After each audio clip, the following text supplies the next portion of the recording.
It's time for Artist Direct on KDEC FM 100.5, your local connection to the music scene. Today's program is made possible by Holstrom Jewelers, Elm Street, Cresco.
It's Lehto and Wright on FM 100.5's Artist Direct. Very excited right now. We have on the phone with us John Wright, who is en route to St. Louis right now. Good morning, John. How you doing? We're doing well. I'm really excited because I know that you guys are coming into town on Sunday night to do a really cool acoustic performance. And then we also get to hear this other side of you, this really sort of electric, this is like electric folk. Well, yeah, it's, oh, geez, I've got a little delay, so bear with me. It's gone now. Good work. John's in the car right now, so he's dodging whatever's on the road at the moment. If you hear any strange noises, that's me trying to save my life. Yeah. What we do is called Celtic. The button term is Celtic American folk and folk rock. So it's not a new formula. It's taking folk music and electrifying it. But in the process of doing that, it all comes from an acoustic sort of origins. So we'll play everything from very, very quiet acoustic stuff, which is I've not seen this venue in Decorah, but I imagine that's more on the leanings of what it's going to be. To when we can stretch out and when we can turn up, we'll turn up the electric guitars and the basses and smash away, kind of like what you just heard. That's right so there. fun. It's nice to hear such a diversity even within one band. It makes for an interesting evening of music, number one. And number two, we were just going through your albums, actually tracking through a couple of them. Not the recent one. We actually have Game of Chess and Thrashing Machine. And it's interesting because you really do. You go everything from sort of this a cappella kind of Irishy bar chant, or some sort of like a song, and then into another song that has just great rock and drum and guitar and bass. Go ahead. No, I was just going to say, I think that I haven't had an experience where you get that really interesting mix from one sort of acoustic duo or one rock duo, or they sort of tend to stick to one. So to see that you're doing both on your albums is actually pretty exciting. Well, good. I'm glad you liked it. I like any band, we're a product of our influences. And who are your influences? Well, you and Steve. Yeah, we oddly enough, the music that we do reflects, I think, the range of people that we listen to.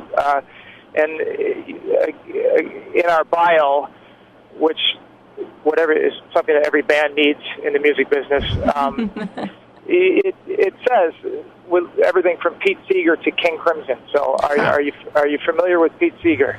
Of course. Of course, right. So we're folkies at heart. We love an acoustic guitar or even a banjo. Do you do a folk version of 21st Century Schizoid Man? That's a good idea, actually. Work that into your set. Yeah. We'll figure that out before we get there. Everything from that to the most, distorted guitar you could possibly create, and the most, discordant tritone, which is, King Crimson's stock and trade. So if you take all that and you mush it together, you've taken, sort of two narrow genres and created an even more narrow genre by squishing them together. And I think that's kind of our stock and trade, which if anything sets us apart from other bands that do folk rock. There's plenty of bands that do folk rock or Celtic rock, right? Which is kind of a big word. If you're doing Celtic rock, it could mean you're singing Irish pub songs and you're bashing them out.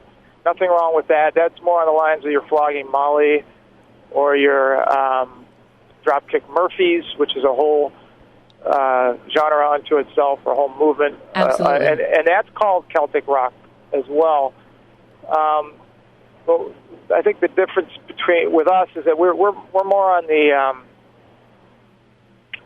I don't know how to word it properly. But we're more on the Fairport Convention Steel Span side of things. If you're familiar with those bands, that works for me. Okay, that works Tim's for me. hooked. Tim, Yep. you've got good. Tim.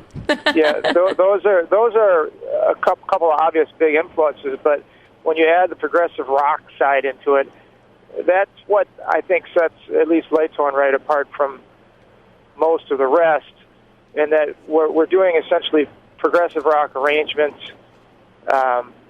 Which shows, the fact that we listen to bands like Yes and Jethro Tull and Emerson, Lake and Palmer and King Crimson and all the rest, but sort of mashed in together with again, like Pete Seeger.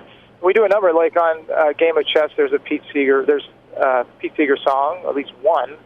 But on the Thrashing Machine is a great example. It's not a Pete Seeger song, but it's a song he did. It's East Virginia Blues. Yeah. And he did a version of it with just banjo and vocals sometime in the late 50s, and it's a really cool recording if you can find it.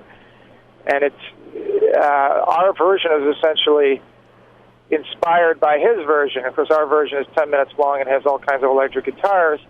His was like a minute and a half, but I think his is better because it sounds like, you know, the recording that he did was primitive and distorted and amazing.